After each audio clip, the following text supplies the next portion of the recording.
Donc bonjour à tous. Merci d'être là ce soir pour cette présentation sur la gouvernance Teams et sur le provisioning d'équipe Teams.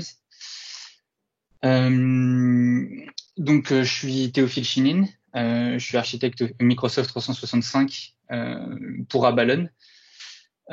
Ça fait bientôt 9 ans que j'exerce dans l'écosystème Microsoft et du collaboratif Microsoft en particulier. J'ai fait évoluer un peu les skills autour de tout ce qui va toucher au low-code, donc la Power Platform avec Power Apps et Power Automate.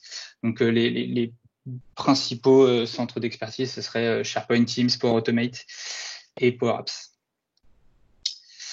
Donc on va parler aujourd'hui de gouvernance de Microsoft Teams. Donc c'est un vaste sujet qui a été abordé plusieurs fois déjà pendant les AOS Online par Adrien et Javan. Donc je vous encourage vraiment à aller voir leurs sessions qui sont sur YouTube parce que ils sont vraiment allés dans le détail dans pourquoi la gouvernance, pourquoi la mettre en place, comment la mettre en place aussi. Et ils ont également démontré des solutions de provisioning, comme je vais vous le montrer maintenant. Et ça va vous permettre un peu de croiser les différentes idées, d'avoir un plus large spectre de ce qu'il est possible de faire et éventuellement tirer le meilleur de tous les mondes pour correspondre à votre contexte. Au niveau de la gouvernance de Teams, on va parler plus largement de gouvernance des Office Groups. Et pour parler de cette gouvernance, j'aime bien présenter ce slide qui vient de la SharePoint Conférence 2019, qui a été présentée par Melissa Hubbard et qui vient donner un overview de ce qu'il est possible de faire et de ce qui devrait être fait en termes de gouvernance avant d'ouvrir les services collaboratifs dans Office 365. Donc je vais le balayer rapidement pour qu'on puisse voir ensuite pourquoi est-ce que prendre la main sur le provisioning va nous permettre d'avoir une meilleure gouvernance au travers l'application de ces différents concepts. Donc le premier concept, c'est tout ce qui est convention de nommage. On a l'habitude d'avoir des conventions de nommage en général dans l'IT, que ce soit pour les groupes de sécurité, pour les dossiers, pour parfois les sites SharePoint, etc. Donc c'est quelque chose que certaines entreprises veulent reproduire dans Teams. Alors il n'y a pas on va dire de bonne ou de mauvaise pratique à ce niveau-là, mais il faut savoir que Microsoft propose par défaut un système de convention de nommage avec des préfixes, des suffixes lors de la création d'Office Group, qui se base sur certains attributs AD, Azure AD pour le coup, de l'utilisateur qui va créer le groupe. Mais aujourd'hui, ça reste quand même assez limité. On va pas avoir l'opportunité, par exemple, d'associer des métadonnées métiers à un Teams. Par exemple, si on crée un Teams projet, on va pas avoir nécessairement d'opportunité de capter l'information que c'est une équipe projet si on utilise le provisioning par défaut et donc de préfixer notre équipe par projet, par exemple. On va avoir également l'opportunité par défaut de définir des mots interdits, donc par exemple le nom de la société ou RH ou licenciement ou je sais pas. Donc la deuxième chose à considérer lorsqu'on lance un Office 365 dans une entreprise, ça va être qui peut créer des Office Groups. Par défaut, tout le monde peut créer des Office Groups via différents canaux. Donc via SharePoint, via Teams, via Outlook, Planner, donc via différents outils. Et donc l'idée, ça va être de se dire, on va peut-être pas laisser ouvert ça sur différents points d'entrée et à tout le monde, de façon à pouvoir contrôler un peu ce qui est créé sur mon tenant. La dérive majeure qu'on a sur les entreprises qui ne mettent pas en place de contrôle sur qui peut créer et qui laisse le libre service par défaut, c'est qu'on va avoir une multitude d'office group qui vont se créer, parfois tous autour du même sujet. Et dans ces cas-là, on a une perte d'information au niveau du sujet parce qu'on va avoir plusieurs espaces de travail pour un même sujet. Et parfois, on va avoir par exemple des équipes test, qui vont représenter peut-être des fois un quart des équipes du tenant, alors que c'était pas nécessaire. Donc savoir qui crée et donner un canal de création à nos utilisateurs, ça va être très important parce qu'on va pouvoir du coup un peu contrôler la façon dont les équipes se répandent. Ensuite, il y a la partie expiration. Donc, la partie expiration, elle va plutôt concerner tout ce qui est cycle de vie. On a possibilité nativement, avec des licences Azure AD Premium, de configurer de l'expiration sur les Office Group. Donc, on a dans notre tenant la possibilité de configurer une policy d'expiration, donc en spécifiant un nombre de mois au bout de laquelle le propriétaire d'un Office Group sera relancé pour lui demander si son groupe est toujours actif. Et si ce n'est pas le cas, le groupe sera soft deleted, c'est-à-dire qu'il sera supprimé, mais avec possibilité de le restaurer pendant 30 jours. Il faut savoir que cette policy d'expiration par défaut proposée par Microsoft va évoluer très prochainement. On va avoir notamment du renewal automatique d'Office Group basé sur l'activité de celui-ci. C'est-à-dire que si on configure une expiration à 6 mois, par exemple, si le groupe n'est pas actif, au bout de 5 mois, le propriétaire sera contacté et automatiquement pour lui demander si son groupe est toujours actif. Si Microsoft détecte une activité parmi les workloads de l'Office Group, alors le groupe sera automatiquement renouvelé pour 6 nouveaux mois. Donc ça, c'est une des choses qui va être assez intéressante à venir dans les prochains mois. Donc la partie d'après, ça va être la partie qui concerne tout ce qui est guest access. Teams, c'est une formidable opportunité de collaborer avec tous les acteurs externes de l'entreprise, que ce soit des partenaires, des clients. Donc on va avoir, si on l'active via Azure B2B, la possibilité d'inviter des personnes qui ne font pas partie de notre organisation à collaborer avec nous dans nos groupes de travail dans Teams, par exemple. C'est top, sauf qu'il y a certaines équipes où on voudrait restreindre cette fonctionnalité et dire, bah non, cette équipe-là ne devrait pas pouvoir inviter des guests. Si je prends l'équipe Comex, elle ne devrait pas pouvoir contenir des guests, par exemple. Aujourd'hui, si on veut appliquer une restriction sur une équipe en particulier pour l'ajout d'invités, il faudra passer du PowerShell ou faire un appel à Graph API pour empêcher cet ajout de guest. La partie d'après, ça va concerner tout ce qui est policies. Je ne vais pas énormément m'attarder sur le sujet, mais vous avez possibilité, notamment dans SharePoint, de définir des labels de rétention, etc. C'est un modèle qui est en cours d'évolution dans le sens où on bascule vers les labels unifiés et très très prochainement, on va avoir la possibilité d'appliquer des labels de sensitivité aux Office Group. Et donc là, on va rentrer dans un cycle de labellisation des Office Group qui sera très intéressant car ça va nous permettre de dire qu'en fonction d'une classification associée, un Office Group ne peut par exemple pas être partagé à l'extérieur. Donc ça va résoudre le point un peu d'avant sur le guest access où on va pouvoir empêcher un Office Group d'être accédé via, je sais pas, les clients web par exemple, où on va lui empêcher d'être public. Donc c'est une nouveauté qui est aujourd'hui en public preview, qui sortira dans les prochains mois. Et je me demande si Cefala n'a pas prévu de vous parler un peu d'AIP et de MIP dans une prochaine session. Donc voilà, je profite pour un petit teasing. La partie d'après, ça va être l'usage de templates. Alors, les templates, c'est quelque chose qu'on nous a toujours demandé, notamment sur SharePoint, par exemple, d'avoir des templates de sites, puisque nos sites, nos utilisateurs vont avoir tendance à les créer toujours de la même manière. Par exemple, un site projet aura toujours les bibliothèques spécifications, développement, test. Donc, l'idée, ce serait de pouvoir proposer à nos utilisateurs des templates d'équipe Teams ou de site SharePoint pour leur faire gagner du temps et pour aussi un peu contrôler nos process de gestion de l'information. Par défaut, il existe un moyen de le faire. En fait, c'est que vos utilisateurs ils peuvent utiliser une équipe Teams comme modèle pour en créer une autre. Donc, où ça va reprendre les canaux et les onglets, éventuellement les membres aussi. Et dans ces cas-là, il faudra que votre utilisateur repasse sur chacun des onglets pour le configurer plus spécifiquement. Et enfin, une grosse partie de la gouvernance autour des Office Groups, ça va être tout ce qui touche au monitoring. Pourquoi c'est important? Parce que ça vous permet de garder un œil attentif sur tout ce qui va se passer sur votre plateforme. On va pouvoir détecter les Office Groups qui n'ont plus de propriétaire, par exemple. On va pouvoir détecter des Office Groups avec une activité limitée ou pouvoir déceler des mauvaises pratiques, etc. Donc, il existe une solution par défaut proposée par Microsoft qui s'appuie sur Power BI et qui permet de faire le gros du travail. Après, comme l'expliquait Adrien la semaine dernière, Si vous voulez personnaliser ces rapports, c'est aussi possible de collecter des données.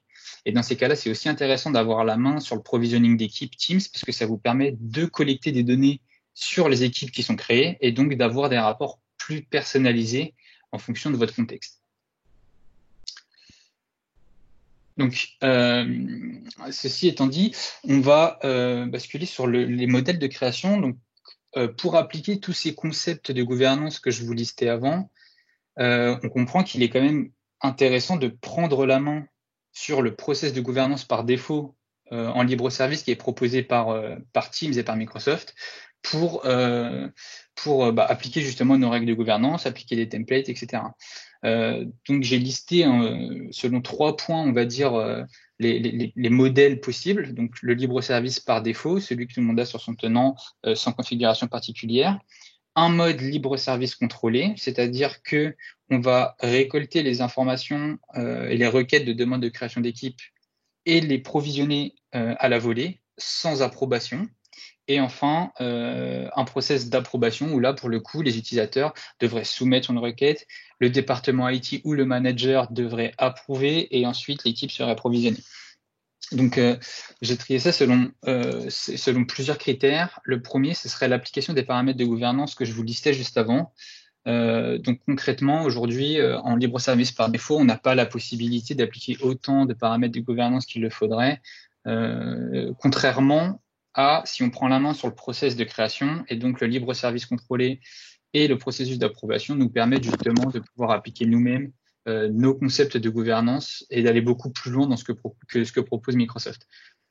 Le deuxième critère, c'est la rapidité de mise à disposition du groupe de travail. Quand un utilisateur veut créer un groupe de travail, la plupart du temps, c'est pour l'avoir tout de suite et pour pouvoir commencer à collaborer tout de suite. Le libre service par défaut est extraordinaire pour ça, parce que l'utilisateur, en 30 secondes, a créé son équipe Teams, peut uploader ses premiers documents et inviter ses premiers membres.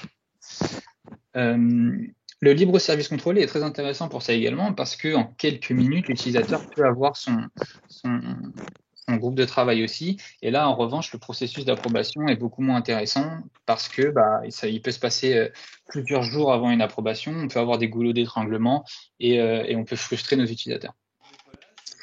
Le troisième point, ça va être le contrôle de la propagation des Office Group.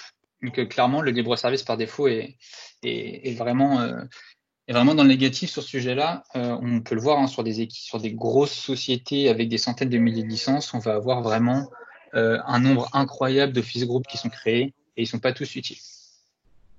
En revanche, le libre service contrôlé va nous permettre déjà de contrôler un petit peu plus ce qui est créé. Et le processus d'approbation, c'est la meilleure solution dans ce cas-là, c'est que ça permet vraiment de s'assurer qu'il n'y ait pas, on va dire, d'équipe qui n'ait pas vocation à exister.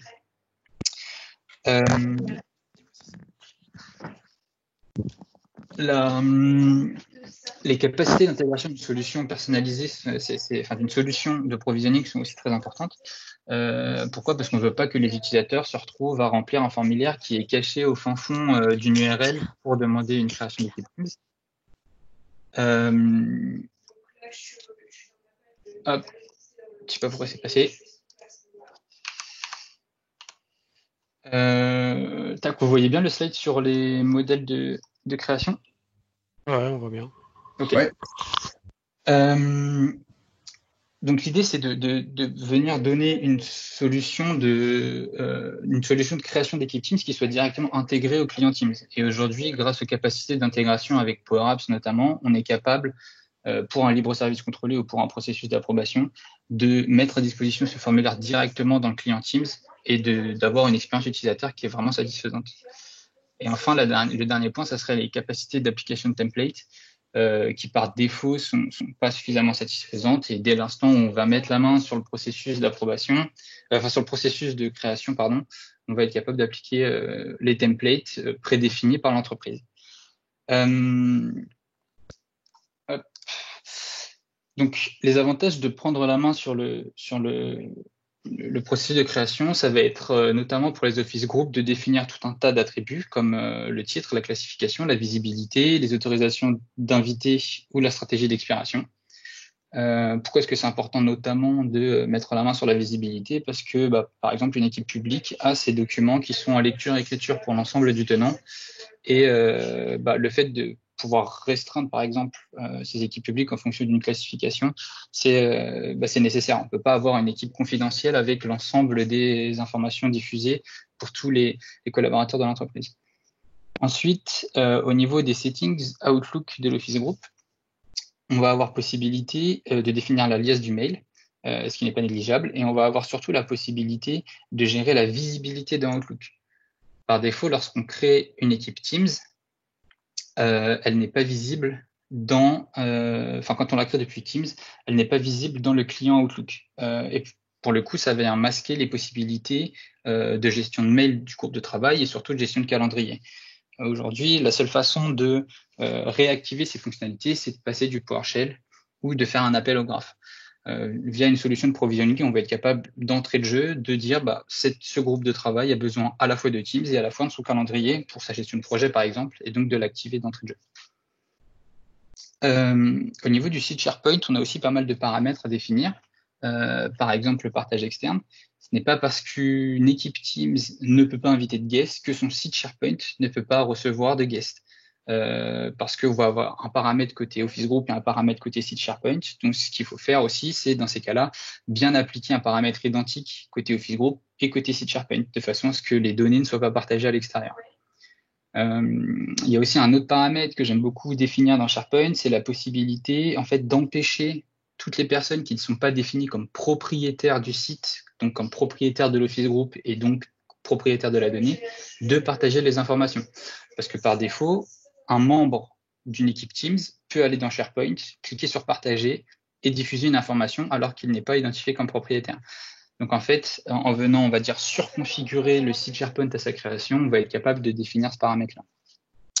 On va également être capable, par exemple, d'appliquer des modèles au niveau du site SharePoint. Donc par exemple, une arborescence de fichiers prédéfinis ou d'application de pages d'accueil intégrant, par exemple, le webpart de calendrier de groupe.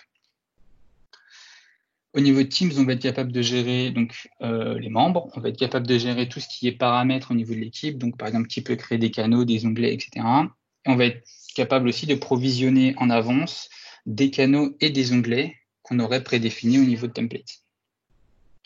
Et enfin, au niveau planner, on va être capable de créer des plans à la création même de l'équipe et de même pré-ajouter des tâches. Ce qui peut être un gain de temps pour les utilisateurs et ce qui peut être surtout une satisfaction pour les équipes de contrôle de process interne, parce qu'on va s'assurer que notre projet suit la feuille de route que le process interne a définie. Donc, je vais vous faire une vue d'ensemble sur la solution de provisioning que j'ai imaginée, du coup, afin d'appliquer ces règles de gouvernance et ces templates. Donc la première étape, ça va être une application Power Apps intégrée dans le client Teams qui va nous permettre de collecter les informations des utilisateurs. La deuxième étape, ça va être de stocker ces informations-là. Donc elles sont stockées dans une liste SharePoint. On va utiliser la liste SharePoint pour également stocker nos modèles d'équipe et également tout ce qui va être les paramètres de fonctionnement du système. Derrière, on va avoir un flow Power Automate qui va automatiser et ordonnancer les différentes tâches de création et de configuration. Et puis enfin, on va s'appuyer majoritairement sur l'API Graph via des appels HTTP pour créer et configurer la grande partie des items.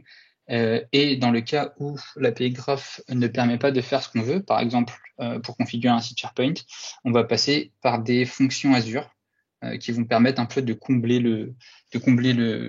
certains manques du graphe au travers de scripts PowerShell qui se déclenchera automatiquement et ordonnancés du coup par Power Automate. Un point sur donc les briques technologiques et les différents prérequis à la mise en place d'une solution telle que celle-ci. Donc la première, ça serait SharePoint avec un site de communication et différentes listes, comme je le listais juste avant. Ensuite, il faudrait dans Teams créer une application personnelle. Donc, une application personnelle, c'est une application qui vient s'épingler sur le menu vertical de gauche, intégrant donc du coup une Power Apps de type Canvas. Donc, les Power Apps de type Canvas ne nécessitent aucune licence premium pour être utilisées. Donc, avec vos licences Office 365, tous vos utilisateurs pourraient tout à fait interagir avec cette Power Apps. Ensuite, il va nous falloir plusieurs flows Power Automate qui sont déclenchés donc par l'ajout d'éléments dans la liste des demandes. Et ces flows vont faire des appels à l'API Graph via des requêtes HTTP et également faire des appels HTTP à l'Azure Function. Dans ces cas-là, il va nous falloir donc une licence premium pour bénéficier du connecteur HTTP. Et il n'en faudra qu'une seule parce qu'on a juste besoin d'avoir le compte de service qui exécute le flow qui nécessite cette licence premium. Ensuite, au niveau permission, on va avoir besoin de créer une inscription d'application dans Azure AD afin de permettre à notre flow de s'authentifier sur le graphe et de s'authentifier au niveau de SharePoint Online pour définir les paramètres SharePoint. Donc, on va utiliser des SPN. Il y a encore certaines opérations qui ne sont pas possibles via des autorisations d'application, donc pour lesquelles on va être obligé d'utiliser des permissions déléguées. On va avoir besoin d'un compte de service sur lequel le MFA n'est pas activé. Après, ce compte peut avoir un mot de passe ultra rigide, etc.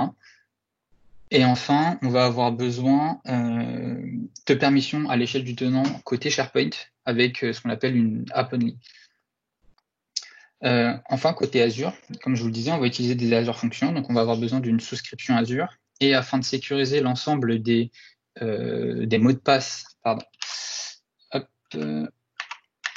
afin de sécuriser l'ensemble des mots de passe qui sont utilisés dans notre flow, donc pour l'inscription d'applications, pour les application permission et pour le compte de service, on va utiliser Azure Key Vault qui va nous permettre de stocker de manière sécurisée les secrets qui sont utilisés dans le flow. Donc, je vous propose de passer à une démonstration de la solution.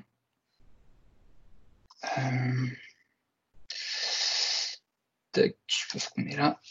Voilà. Donc là, on va se retrouver dans le client Teams. Dans le client Teams, on va retrouver, donc, comme je vous le disais, une application personnelle épinglée sur le menu gauche pour tous les utilisateurs de notre entreprise. Et cette application va du coup nous ouvrir une Power Apps intégrée dans Teams. On va retrouver ici l'ensemble des différents templates qui sont proposés pour notre utilisateur. Et donc là, ce que je vais vous proposer, c'est un cas d'usage que je trouve très intéressant quand on prend le contrôle du provisioning. C'est de dire, puisque tout le monde veut créer des équipes test, proposons à nos utilisateurs de créer une équipe test et profitons-en pour leur pousser du contenu sur les bonnes pratiques, etc. Donc, nos utilisateurs vont avoir l'opportunité de créer une équipe test. Je vais pouvoir spécifier les différentes informations pour mon application.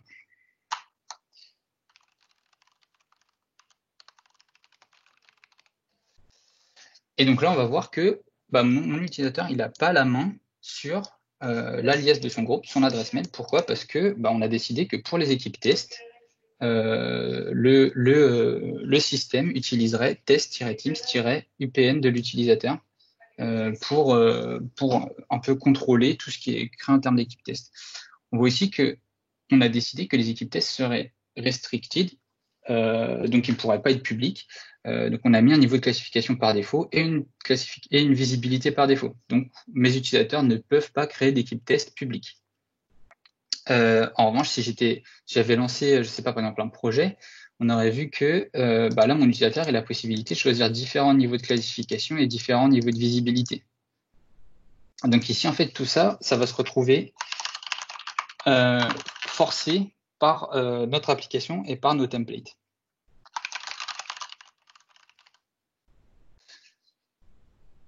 J'avais donc lancé la création.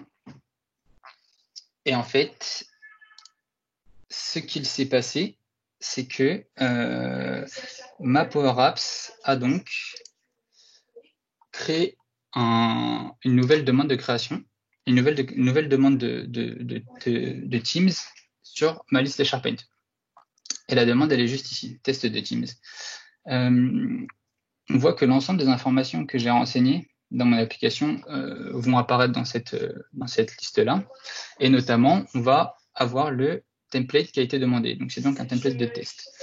En fait, ce qui se passe concrètement, c'est que quand j'ai proposé les différents templates à mon utilisateur, je me suis appuyé sur une autre liste SharePoint qui est ma liste de templates, qui est celle-ci, dans laquelle je vais avoir le titre de mon template, la description qui est complètement du coup personnalisable et pour lequel vous n'avez pas besoin de rentrer dans la conception de la Power Apps pour la définir.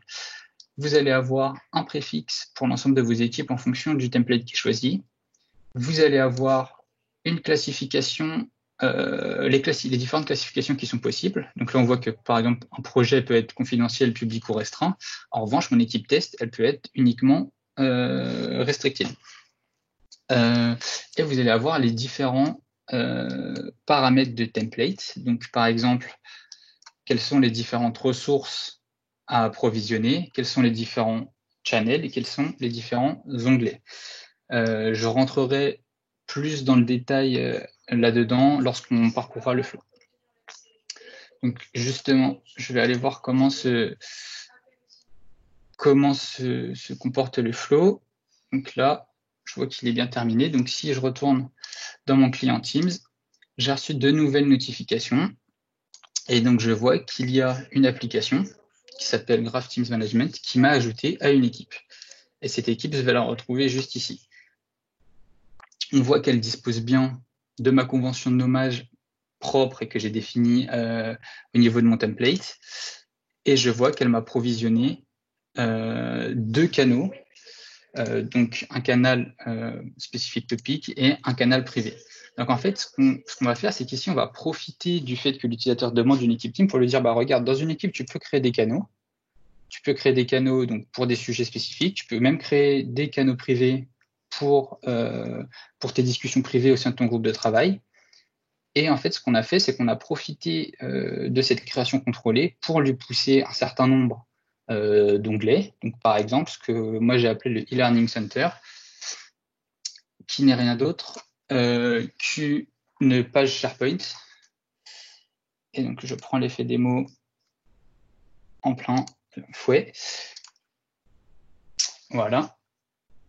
Donc, qui est juste une page SharePoint en fait qu'on est venu intégrer en tant qu'onglet ici et qui vient pousser à notre utilisateur des vidéos et tout un tas de ressources d'auto-formation sur Teams. Ça va aussi du coup lui créer un planner complètement préconfiguré en lui disant pour découvrir Teams, remplis l'ensemble de ces tâches. Donc en fait, on profite non seulement d'appliquer nos concepts de gouvernance, mais également de faire de la conduite du changement via ce système. Si je reviens au niveau de mon application, autre concept de gouvernance, je me suis dit, moi je veux que sur mon tenant, les utilisateurs n'aient la possibilité de créer qu'une seule équipe de test. Donc du coup là, l'utilisateur n'a pas la possibilité d'en créer d'autres. Il lui dit, tu as déjà une équipe de test, elle est ici. Tac. Donc tu peux directement aller utiliser celle que tu as créée. Je suis directement redirigé sur l'équipe que j'ai créée. Pour aller un peu plus dans le détail au niveau du flow. Tac. Donc le flow est assez conséquent du coup parce qu'il va gérer les différents cas et les différents templates. Donc il se déclenche à l'ajout d'un nouvel élément dans ma liste de requêtes. Il va initialiser tout un tas de variables et de constantes. Et va ensuite aller chercher dans Azure Key Vault l'ensemble de mes secrets, donc le client secret de mon application ID pour mes appels au graph et le mot de passe de mon compte de service pour mes permissions déléguées. Et ensuite, il va aller chercher dans les différentes listes SharePoint de settings, donc le template, la classification et la visibilité, en fonction de ce qui a été soumis dans la demande. Donc on va voir ici typiquement que pour mon template test, je vais avoir une ressource qui avait été qui était dans mon template, qui était un plan. Je vais avoir 2 channels que j'ai au niveau de mon template, et puis je vais avoir plusieurs onglets du coup également au niveau de mon template. Donc en fait, je suis tout simplement allé chercher ces informations-là au niveau de mon template dans les colonnes correspondantes. Donc l'étape d'après, ça va être de récupérer notre token d'authentification pour nos appels à Office Graph. Donc pour ce faire, je fais un appel HTTP avec du coup mes informations d'app ID et app secret que j'ai récupérées dans Azure Key Vault, et je vais récupérer un token d'authentification qui va me servir à faire l'ensemble de mes appels à Graph API pour pouvoir créer mon Office Group.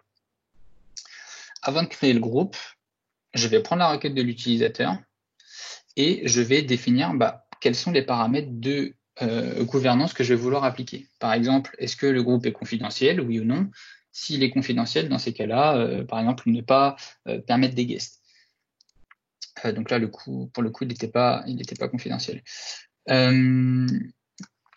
Les différents paramètres au niveau de la boîte mail et du calendrier, donc dans les clients Outlook, et tout ce qui est au niveau également de l'expiration policy. Derrière, ce qu'on va faire, c'est qu'on va faire notre premier appel au graphe, ici, en soumettant une requête de création d'un Office Group. Et vous voyez que typiquement, le display name aura été préfixé par le préfixe de mon template. On va voir que la visibilité, elle a été forcée en étant privée, et on va rajouter des membres, et donc notamment le membre qui est notre compte de service, qui va nous permettre de faire des opérations sur Planner derrière. Donc là, on est obligé d'avoir ce type de loop pour attendre le provisionnement du site SharePoint.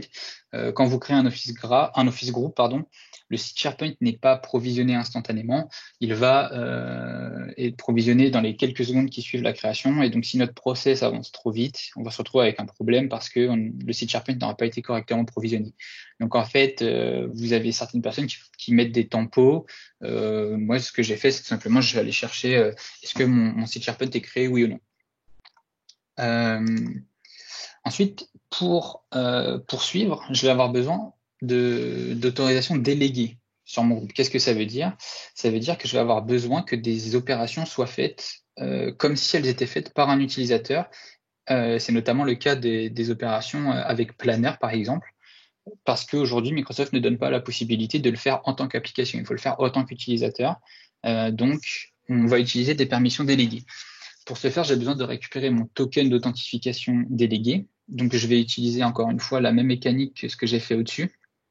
Je vais faire un appel au graphe en lui donnant l'ensemble de mes paramètres pour authentifier mon compte de service sans MFA. Donc ça, c'est assez important parce que sinon, le compte sera pointé pour le MFA et il n'y aura pas de réponse. Là, ce que je récupère, c'est le token d'authentification de mon compte de service. Une fois que j'ai récupéré ça, je vais pouvoir configurer mon groupe. Et pour le configurer, je vais faire différents appels au graphe. Le premier pour définir des paramètres, comme par exemple, le premier sera celui-ci pour définir les différents paramètres au niveau des clients Exchange, Outlook, savoir est-ce qu'on doit le cacher ou pas des clients, savoir est-ce que l'adresse mail de mon groupe est visible dans ma global address list, et savoir si on autorise les mails en provenance de l'extérieur de mon entreprise. Je vais également pouvoir définir est-ce que mon groupe a besoin d'être entré dans la policy d'expiration de mon tenant. Et enfin, je vais pouvoir définir mon groupe, je vais aller lui configurer son site SharePoint en fonction des différents paramètres. Donc, c'est là que Graph est un peu limité, et c'est là que j'ai décidé d'utiliser une Azure Function que vous voyez ici, avec un tas de paramètres, dont l'URL du site SharePoint, et puis mes deux paramètres au niveau de est-ce que les non-propriétaires peuvent partager et quel est le niveau de partage autorisé, est-ce que je suis capable de partager à l'extérieur. Donc, tac, je vais juste basculer sur mon Azure Function. Donc ici, vous allez retrouver l'Azure Key Vault, dont je vous parlais juste avant, avec mes 2 secrets. Et ici, vous allez retrouver mon Azure Function,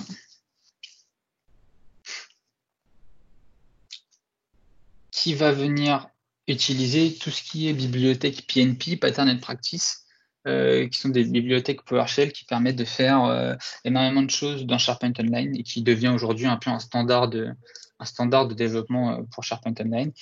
Et ils ont notamment un module PNP qui nous permet de faire tout ce qu'on veut. Donc, je vais également aller chercher des informations côté Azure Key Vault pour authentifier mon script, donc via les permissions SharePoint App Only au niveau du tenant. Je vais aller vérifier que l'ensemble des informations qui me sont fournies sont bien des informations attendues par mon script. Et je vais donc du coup ici définir les paramètres de partage de mon site en fonction de ce que le flow lui aura donné comme information.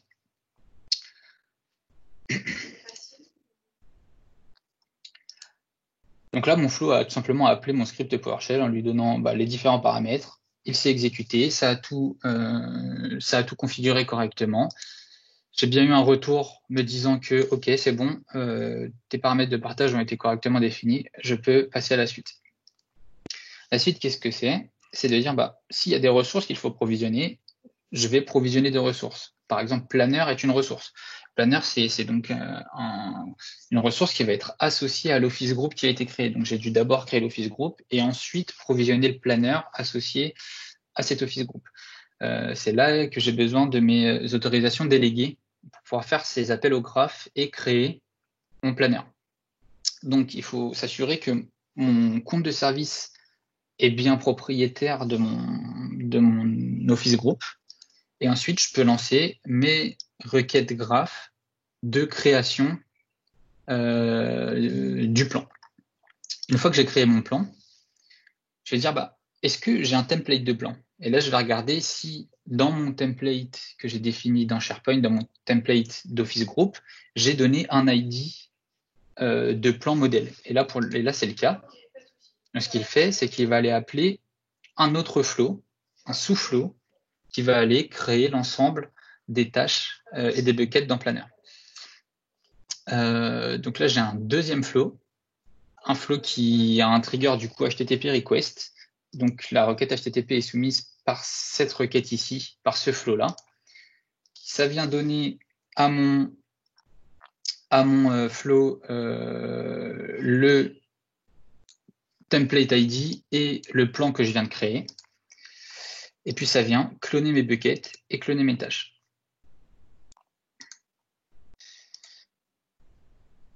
Ensuite, ce que je vais faire, c'est que je vais supprimer du coup l'utilisateur, le compte de service du groupe, de façon à ce que quand le propriétaire va arriver dans son équipe Teams, il n'y ait pas ce compte technique.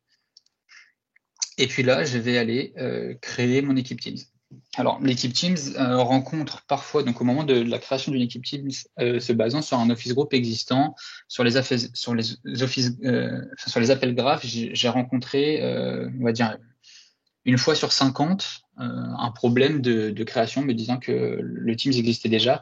C'est pour ça qu'ici, vous avez une mécanique de retry qui en fait permet de s'assurer que si le Teams existait déjà, on va alors vérifier qu'il a bien été créé. Si oui, dans ces cas-là, c'est que c'était un bug et qu'on peut continuer. Sinon, c'est que c'est vraiment un comportement anormal et dans ces cas-là, on mettra un mécanisme de gestion de l'erreur.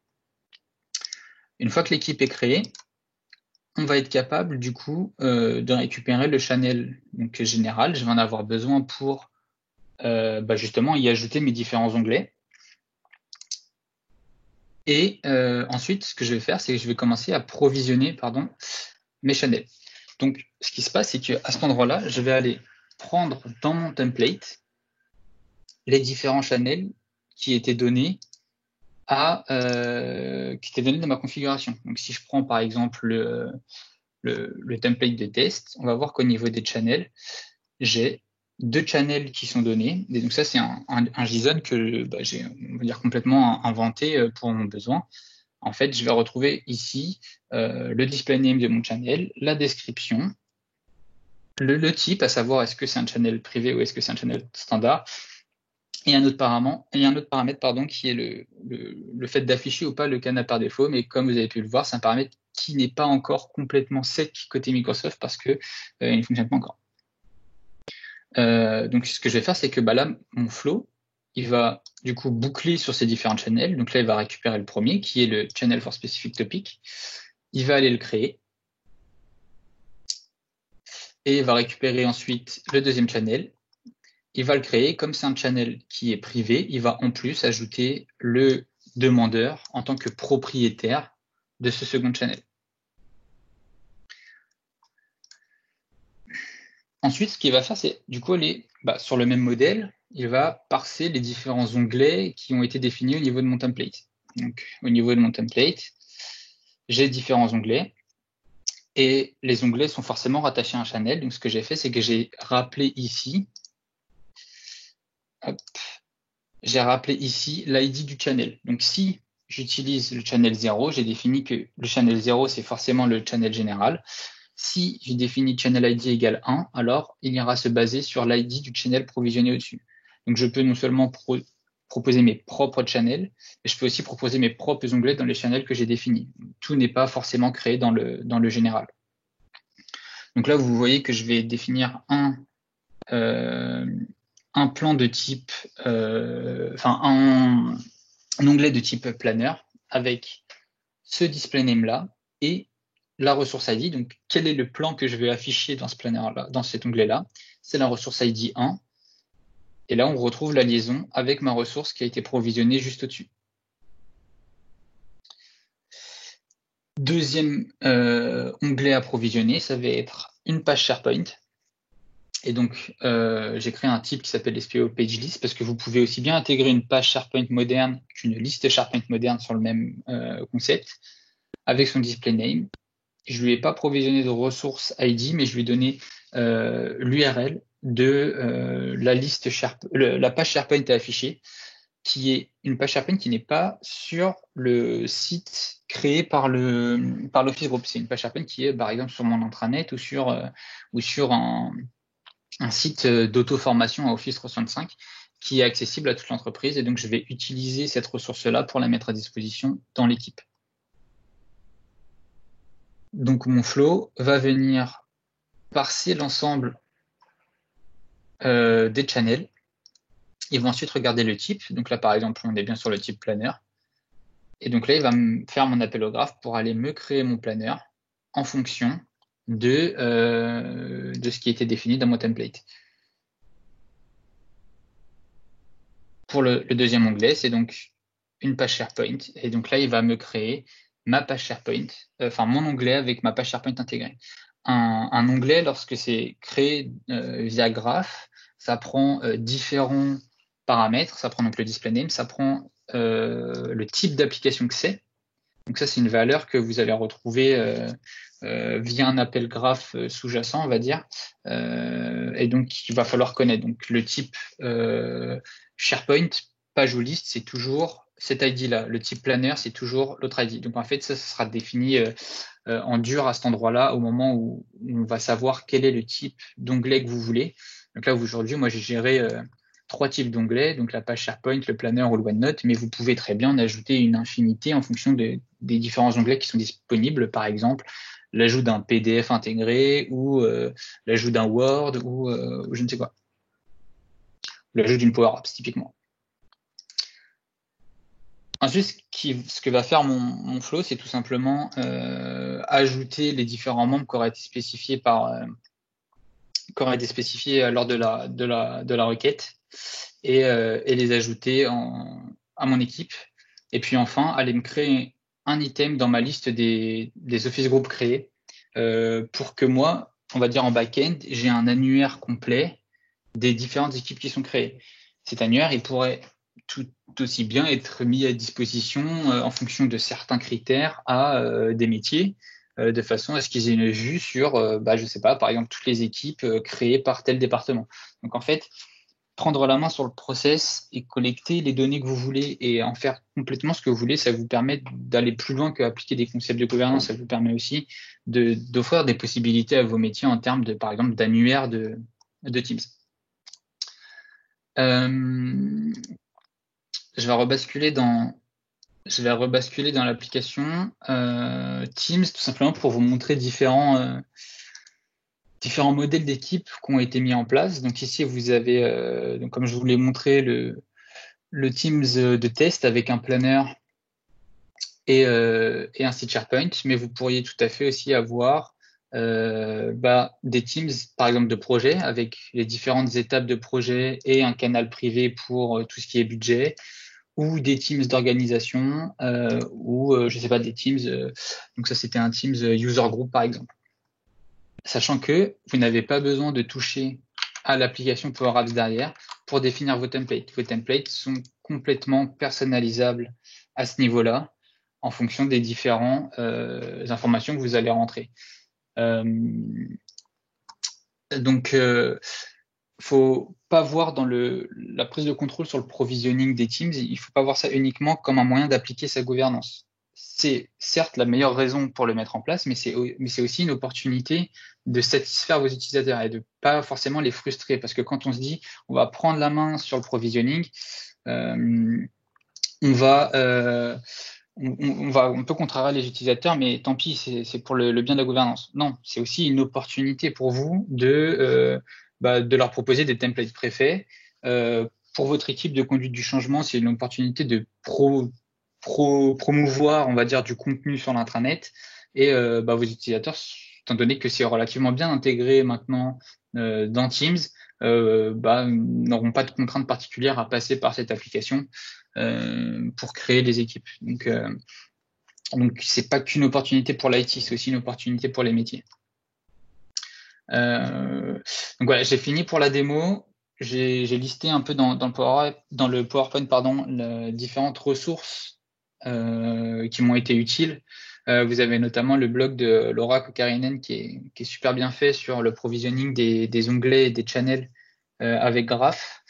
Et vous avez également ce blog-ci qui permet de bien montrer comment créer les paramètres comment gérer les paramètres dans SharePoint en PowerShell avec un SPN en fait et pas avec un utilisateur. Merci à vous pour votre attention. Si vous avez des questions, je crois qu'il me reste encore quelques minutes pour y répondre. Donc n'hésitez pas à poser vos questions qu'on puisse y répondre à live. Oui, tout à fait. Merci Théo. Et les questions, les poser dans le chat ou en ouvrant votre micro, il n'y a aucun souci.